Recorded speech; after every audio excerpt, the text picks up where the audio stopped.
بسم اللہ الرحمن الرحیم۔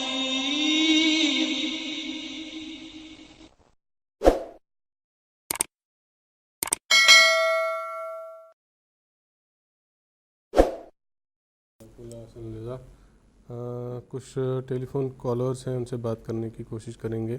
مکرم محمد آصف چغتائی صاحب لندن سے کال کر رہے ہیں۔ السلام علیکم آصف چغتائی صاحب۔ جی وعلیکم السلام ورحمۃ اللہ وبرکاتہ۔ اہل قادیان اور رائے خدا کی سب ٹیم کو ہم سب کی طرف سے السلام علیکم ورحمۃ اللہ وبرکاتہ۔ میرا سوال یہ ہے کہ ہستی باری تعالیٰ کے بارے میں آپ بہت اچھا پروگرام پیش کر رہے ہیں، اور بہت بڑی ایک تعداد ہے جو ہستی باری تعالیٰ کی انکاری تھی اور وہ دنیا سے جا چکی، اور آج بھی اب بہت بڑی تعداد ایسی لوگوں کی ہے جو ابھی بھی اللہ تعالیٰ کی ہستی کا انکار کر رہے ہیں۔ میرا سوال یہ ہے کہ کیا ان کے بارے میں اللہ تعالیٰ کا کیا سلوک ہوگا، جو یہ لوگ خدا تعالیٰ کا شروع سے ہی انکار کر کے دنیا میں رہ رہے ہیں یا گزر چکے ہیں؟ اس کے بارے میں تھوڑی سی تفصیل چاہیے۔ محترم کریم الدین صاحب سے درخواست ہے۔ بات یہ ہے کہ اگر آپ اعداد و شمار اکٹھا کریں تو خدا کو ماننے والوں کی تعداد بہت زیادہ ہے بنسبت ان کے جو خدا کا انکار کرنے والے ہیں۔ باقی رہا یہ سوال کہ اللہ تعالیٰ ان سے کیا سلوک کرے گا، میں نے تو ابھی بتایا ہے کہ خدا تعالیٰ تو بڑا رحیم و کریم ہے، رحمان ہے، رحیم ہے۔ وہ تو دنیا میں بھی ان لوگوں کو پال رہا ہے جو اس کو گالیاں دینے والے ہیں، جو اس کا انکار کرنے والے ہیں، ان کی بھی تو آخر وہ پرورش کر رہا ہے۔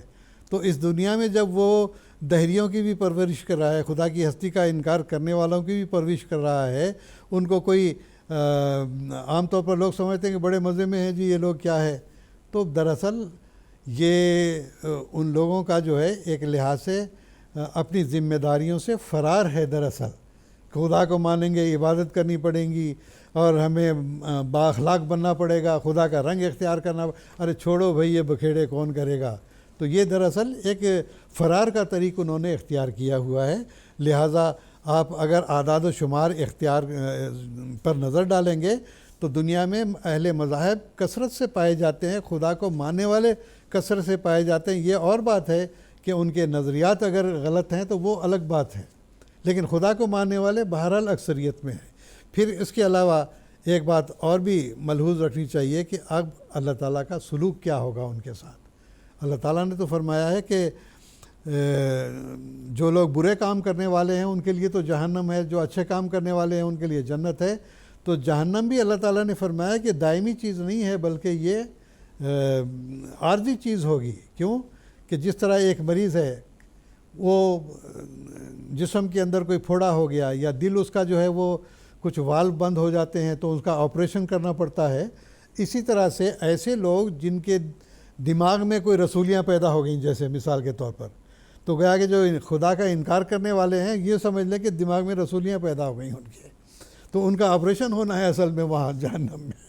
وہ آپریشن کرنے کے بعد جب ان کا دماغ ٹھیک ہو جائے گا تو پھر اللہ تعالیٰ ان کے لیے اور دروازے کھول دے گا۔ تو بہرحال اللہ تعالیٰ رحیم و کریم ہے۔ ہم یہاں پر کوئی فتویٰ نہیں لگا سکتے کہ اللہ تعالیٰ ضرور ان کو جہنم میں ڈالے گا یا بخش دے گا، بلکہ یہ اللہ تعالیٰ کا اپنا کام ہے، وہ اس کے بارے میں ہم کوئی فتویٰ نہیں دیتے۔ اللہ تعالیٰ اپنی مخلوق سے بے حد پیار کرنے والا بھی ہے، اور ان کا جب علاج ہو جائے گا تو انشاءاللہ جیسے کہ حدیث میں آتا ہے کہ ایک زمانہ جہنم پر ایسا آئے گا کہ بعد صبا ان کے دروازے کھٹکھٹا رہی ہوگی اور اس کے اندر کوئی نہیں ہوگا۔ تو یہاں پر ایک لطیفہ بھی بیان کر دوں۔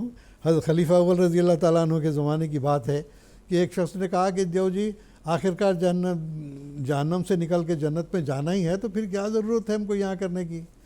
تو حضور نے فرمایا کہ اچھا یہ بات کہو کہ تم بڑے معزز بنے پھرتے ہو، چوک میں کھڑا کر کے تم کو 4 جوتے لگائے جائیں، اس کے بعد پھر جو ہے 10 روپے کا نوٹ آپ کو دیا جائے تو یہ آپ کے لیے عزت افزائی ہوگی؟ تو بڑا شرمندہ ہوا۔ تو یہی بات ہے یہاں پر۔ تو بہرحال میرے بھائی بات یہی ہے کہ اللہ تعالیٰ بڑا رحیم و کریم ہے، وہ کیا سلوک ان سے کرے گا وہ بہتر جانتا ہے، ہم یہاں سے کوئی فتویٰ نہیں دے سکتے۔